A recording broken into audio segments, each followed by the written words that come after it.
Eyewitness to the Alamo. By Juan Castellanos, 1847.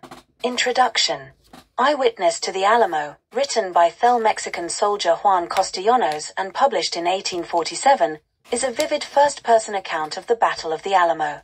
Through the eyes of Castellanos, a young infantryman in the Mexican army, the book provides a rare and intimate perspective on one of the most famous battles in American history. Castellanos' narrative chronicles the tense days leading up to the siege, the brutal fight itself, and its aftermath, blending both historical events and personal reflections. Plot summary. The call to arms.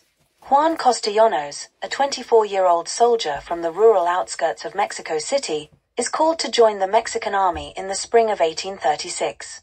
The Mexican government has ordered a campaign to quell the rebellion in Texas, which has been seeking independence from Mexico. Castellanos, though initially hesitant, is swept up in the fervor of national pride and the promise of glory in battle. He travels with his regiment to Texas, where they hear whispers of the fortification at the Alamo, a former Spanish mission held by a small group of rebellious Texians. Castellanos is both eager and nervous. He is young, inexperienced in battle, and unsure of the task that lies ahead. As they near San Antonio, Castellanos and his comrades are told they will lay siege to the Alamo, and its capture will deal a crippling blow to the Texas rebellion. The siege begins. Upon arrival at the Alamo, Castellanos is struck by the imposing walls of the old mission, which have been fortified and transformed into a makeshift fortress.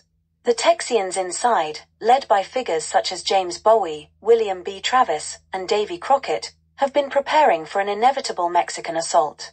Castellanos and his comrades are immediately set to work, digging trenches and preparing artillery to lay siege to the compound. The days leading up to the battle are tense, with Mexican commanders giving various orders and reinforcements arriving. Castellanos speaks of the fear and uncertainty felt by many of the soldiers in his company, who are not certain of victory. As the Mexican forces outnumber the defenders by over 10-1, morale is high among the Mexican army, but Castellanos is troubled by rumors that some of his comrades are wary of the violence that lies ahead. The Battle of the Alamo. On February 23, 1836, the siege officially begins. Castellanos provides a chilling first-hand account of the early days of the attack. He describes the relentless cannon fire that rattles the Alamo's walls and the sharp cries of soldiers. Despite their superior numbers, the Mexican forces struggle to breach the walls, and the Texians fight fiercely, using the Alamo's defenses to their advantage. As the days pass, Castellanos witnesses the bravery and desperation of the Texian defenders. He describes the leaders, Travis, Bowie, and Crockett, as resolute and unyielding, and he recounts their refusal to surrender despite repeated demands from the Mexican commanders. Castellanos is haunted by the faces of the Texian defenders, many of whom are barely more than boys, and by the grim determination that fills the Alamo's walls. The Mexican army, under General Antonio Lopez de Santa Anna's command, faces numerous setbacks in the siege. Castellanos details the grueling experience, with Mexican soldiers exhausted from constant bombardment and the challenges of the terrain. He speaks of the growing tension within the ranks as food and supplies grow scarce, and the soldiers begin to fear the outcome. The final assault. On March 6, 1836, after nearly 2 weeks of siege, the Mexican forces prepare for a final, all-out assault. Castellanos is among the soldiers who scale the walls of the Alamo, under the cover of darkness, with ladders and ropes. He recalls the chaos of the battle, the flash of gunfire, and the deafening sounds of fighting as the Mexican forces finally break through the defenses. What follows is a brutal, close-quarters combat that Castellanos can barely bring himself to recount. He speaks of the violence that ensued as the Mexican soldiers poured into the mission, fighting hand-to-hand with the determined defenders. It is a massacre, with almost every Texian soldier killed. The Mexican army, despite their victory, suffers heavy losses, and Castellanos reflects on the heavy toll the battle took on both sides. He describes the aftermath, the bodies of the fallen Texians piled high, the blood-soaked earth, and the devastated Mexican soldiers who had endured the grueling battle. Santa Anna, pleased with the victory, orders the bodies of the defenders burned.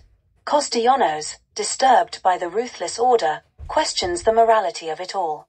The aftermath.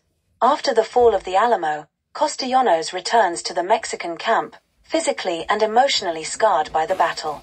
Though the victory is touted as a success for Mexico, Castellanos struggles to reconcile the glory of the win with the horror he witnessed. He speaks of his confusion over the death of so many young men on both sides and the futility of the conflict. The Mexican army, having captured the Alamo, continues its march across Texas, but Castellanos can sense a change in the tide of the war. In the distance, the echoes of the Alamo's fall reach the ears of the Texian fighters, and their resolve hardens. The cry "Remember the Alamo" becomes a rallying cry that propels the Texans to ultimate victory at the Battle of San Jacinto, just a few weeks later. Reflections and legacy. As the war rages on and the Texian rebellion continues to grow in strength, Castellanos, now disillusioned with the brutality of war, questions his place in the Mexican army. He reflects on the men he lost in the Alamo and on the suffering both Mexicans and Texans endured.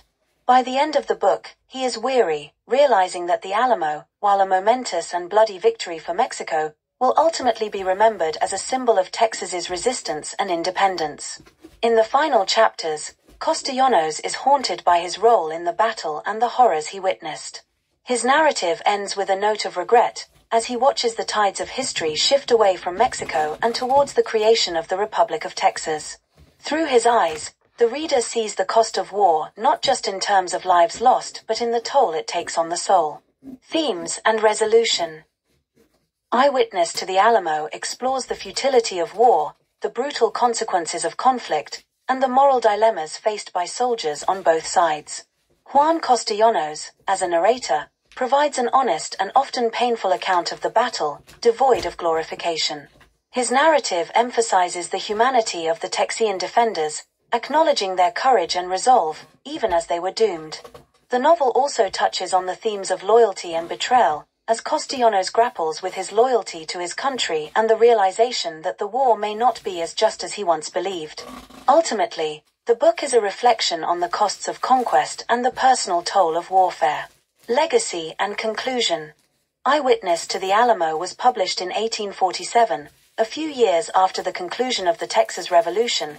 It became a significant work for its unflinching portrayal of the Alamo from the Mexican perspective, offering readers a rare glimpse into the psyche of a soldier caught in one of the most iconic battles in American history.